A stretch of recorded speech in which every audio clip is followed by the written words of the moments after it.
A gente volta a falar de política. O ex-governador do Maranhão e senador eleito Flávio Dino, do PSB, já afirmou que uma das prioridades quando assumir o mandato, no ano que vem, será acabar com o orçamento secreto. Eleito com mais de 2 milhões e 100 mil votos, Flávio Dino vai estar na vaga que hoje é ocupada pelo senador bolsonarista Roberto Rocha, do PTB.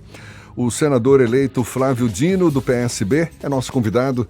É com ele que a gente conversa agora. Um prazer tê-lo aqui conosco. Seja bem-vindo. Bom dia.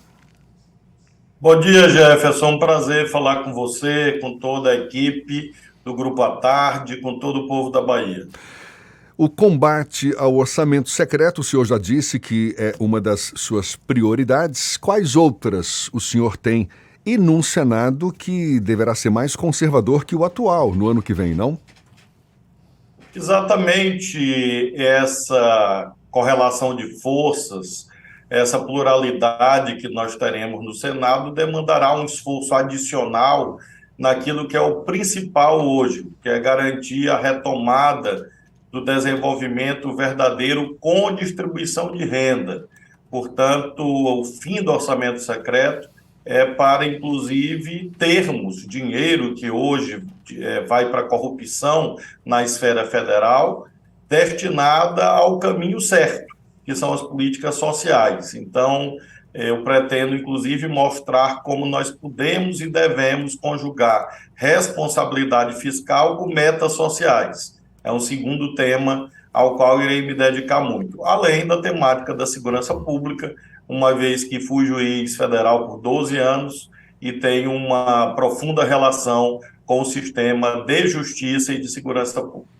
O Congresso Nacional, na próxima legislatura, vai ter um perfil mais pragmático. Muitos parlamentares mais conservadores acabaram formando maioria nessas últimas eleições. Como é que o senhor avalia o comportamento desse novo Congresso, seja numa eventual vitória de Luiz Inácio Lula da Silva, seja numa eventual reeleição de Jair Bolsonaro?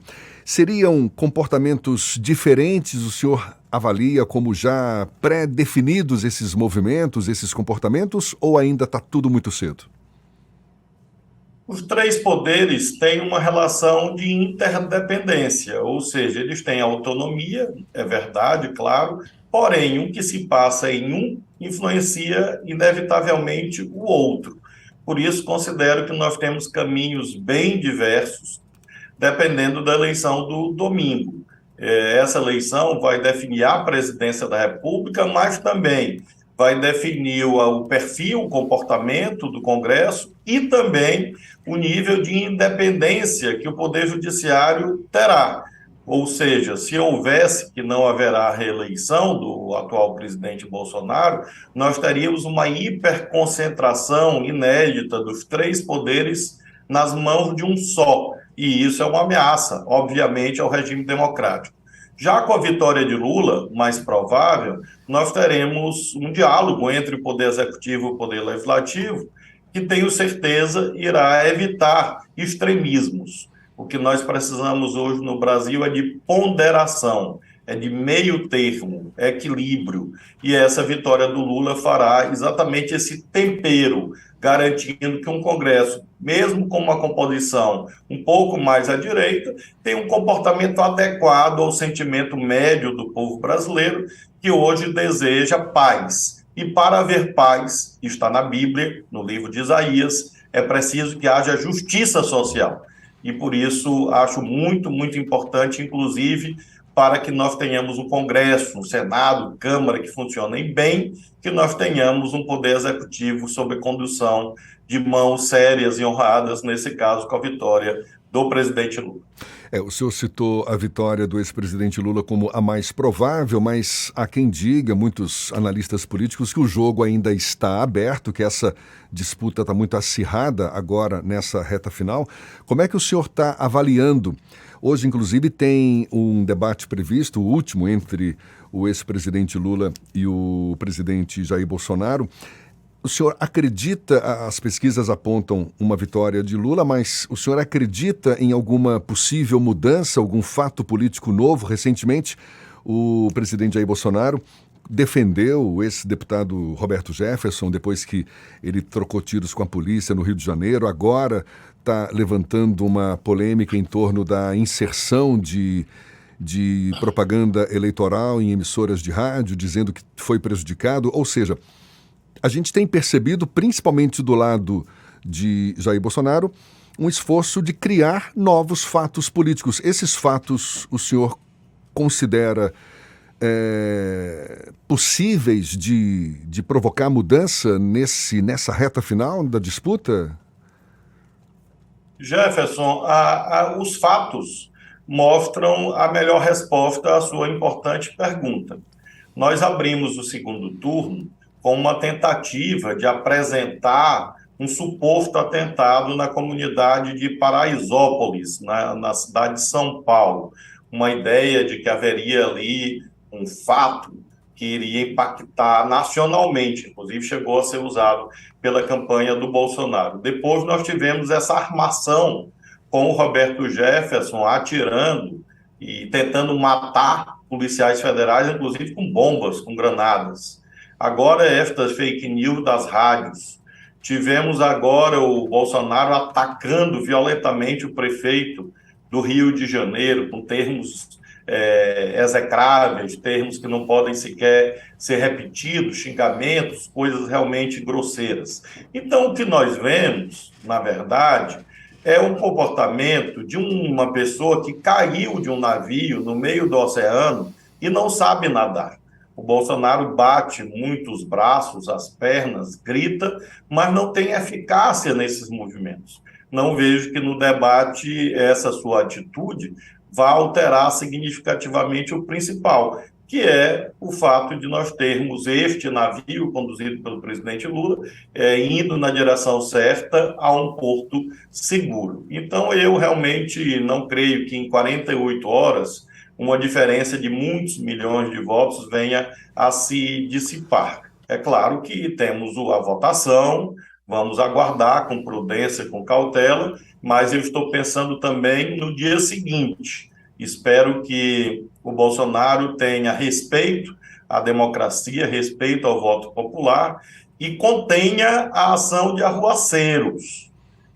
Infelizmente, nós poderemos ter no domingo à noite e na segunda-feira, com a provável vitória do presidente Lula, cenas de desespero, de violência, gente, quem sabe, até armada. Isso não é bom para o Brasil, espero realmente que não aconteça, e é dever, faço questão de sublinhar, é obrigação do presidente da República garantir que os seus respeitem o veredito popular, qualquer que seja ele. Espero, repito, e tenho convicção que será a vitória do presidente Lula, e por isso, a 48 horas da eleição, nós temos que pensar nisto também. A Justiça Eleitoral, o Supremo Tribunal Federal, com uma grande responsabilidade, mas compete, sobretudo, ao presidente da República garantir a paz que o Brasil precisa para que haja o respeito ao voto popular que vai se manifestar no próximo domingo. Essa sua expectativa certamente é também da própria Justiça Eleitoral, mas eu queria aprofundar esse tema. E para o senhor, certamente, que aposta na vitória do ex-presidente Lula, numa eventual derrota do presidente Jair Bolsonaro, qual é o cenário que o senhor vislumbra, por mais que espera-se que haja, sim, esse respeito, como o senhor mesmo destaca agora, o respeito ao resultado das urnas. Mas esse confronto que tem havido entre os poderes, especialmente executivo e judiciário, ele tende a se agravar? O senhor considera a possibilidade de golpe uma possibilidade real? A nossa democracia, de alguma forma, estaria ameaçada? Ou seja, nesses dias que antecedem o resultado, a gente percebe esse clima nada amistoso entre os dois lados. É uma possibilidade de se acirrar mais ainda essa polarização depois das urnas, senador eleito? O Bolsonaro é uma pessoa muito raivosa, nós sabemos disso. E meio desatinado, né? Ele não tem assim muito limite. A regra dele é não ter regra alguma. Por isso eu manifesto este temor. Agora, sinceramente, considerando a atual conjuntura brasileira, não vejo que ele venha a obter êxito nesse instinto despótico, golpista. Não que ele não exista, sim, existe. Se eles pudessem, eles invadiriam o TSE e destruiriam tudo, destruiriam as urnas, tocariam fogo no prédio. E isso fica muito evidenciado nessas entrevistas, nessas agressões diárias que são perpetradas contra os juízes brasileiros. Ocorre que não há hoje fatores reais de poder, ou seja, manifestação da opinião pública e também da comunidade internacional que respaldem qualquer tentativa de ruptura da ordem constitucional. Então, creio que nós poderemos ficar no nível da arruaça, como eu tenho chamado. São golpistas que, na sua fragilidade, não conseguirão realizar os seus intentos, os seus intuitos, e poderão, como disse, fazer como Roberto Jefferson fez. E é preciso que, desde logo, a sociedade manifeste preventivamente a sua rejeição a isto, e nós lembremos que lei e ordem devem ser para todos. Nós vimos que o Roberto Jefferson, aliado e amigo íntimo do Bolsonaro, tomou uma atitude que reverbera. Vimos agora, ontem, numa universidade paulista, um jovem falando em entrar na faculdade com fuzil, com metralhadora, e as aulas tiveram que ser suspensas.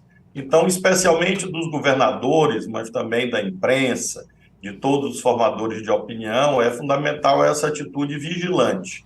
Teremos a votação ocorrerá segundo a lei brasileira, há observadores, inclusive internacionais, o TSE é uma instituição de credibilidade e espero que o presidente da República, Jair Bolsonaro, derrotado que será, adote uma postura séria, condizente com a responsabilidade do cargo que ocupa e convide os seus adeptos, os seus seguidores mais extremistas, a ficarem nas suas casas, a ficarem nos seus locais de trabalho, respeitando o resultado da votação popular, que tenho a certeza de que será provavelmente indicadora da vitória do presidente Lula. Essa minha observação vem no sentido exatamente de desejar que a sociedade, a cidadania, sejam respeitadas por todos os candidatos, inclusive, eu diria até, sobretudo, pelo presidente da República, que jurou defender a Constituição e deve defendê-la, inclusive destes arruaceiros. Para a gente encerrar, senador, a gente está conversando aqui com o ex-governador do Maranhão e senador eleito Flávio Dino, do PSB. Como é que o senhor avalia o nível de comprometimento das Forças Armadas com as pretensões do presidente Jair Bolsonaro, que a gente percebe, questionam a própria justiça eleitoral, enfim. Qual o nível de comprometimento das Forças Armadas nesse contexto, senador? Eu lamento muito que o relatório que foi feito pelas Forças Armadas não tenha sido publicado. Acho que seria uma contribuição, já que eles fizeram tanta questão de acompanhar o processo eleitoral, para que houvesse os aprimoramentos necessários. Eles ficaram em silêncio. Neste caso, o silêncio é bastante eloquente. É óbvio que, se eles tivessem encontrado algo de errado no primeiro turno, eles teriam publicado. Não publicaram, funciona como uma espécie de chancela, como uma espécie de confirmação daquilo que todos sabemos, ou seja, de que a Justiça Eleitoral conduz as eleições com seriedade.